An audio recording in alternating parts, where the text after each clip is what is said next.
আল্লাহ চান না তার বান্দারা জাহান্নামে যাক, আল্লাহ চান বান্দারা জান্নাতে আসুক, সেই জন্য নবী পাঠাইছেন আর নবীরা সেই পথ দেখাইছেন।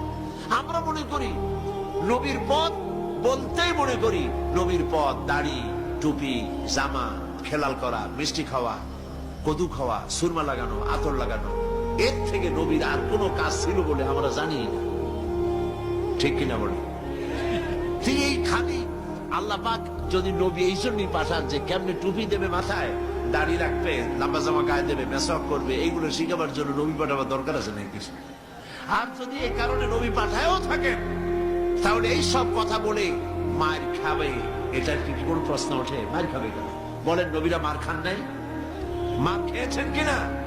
দেশের থেকে তাড়াই দিছে কিনা? মেরেছে, গালি দিয়েছে, দেশ থেকে নির্বাসিত করেছে। কেন? কারণ কি? একটি মাত্র কারণ, নবীরা বলেছেন ইয়া কওমি ইবুদুল্লাহ মা লাকুম মিন ইলাহিন গায়রু, হে আমার জাতি, হে আমার সম্প্রদায়, আল্লাহ ছাড়া কোনো ইলাহ নাই, তারই গোলামি করো, তার ইবাদত করো।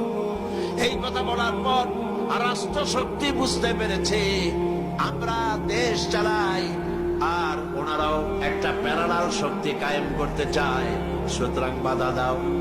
বাধা তখনই এলো মুসা আলাইহিস সালাম যখন ফেরাউনকে বলেছিলেন, পড়ো ফেরাউন লা ইলাহা ইল্লাল্লাহ।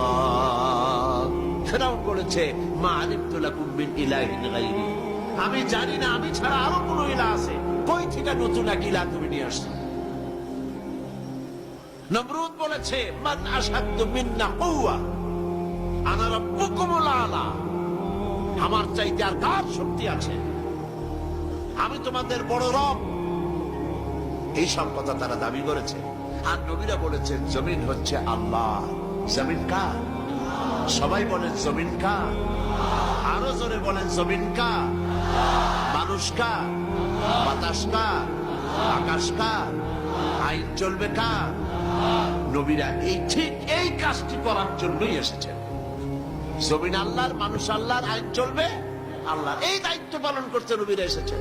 আর সেই জন্যই নবীদেরকে বাধা দেওয়া হয়েছে। আর আল্লাহ পাক বলেছেন আমি পথ দেখাবো।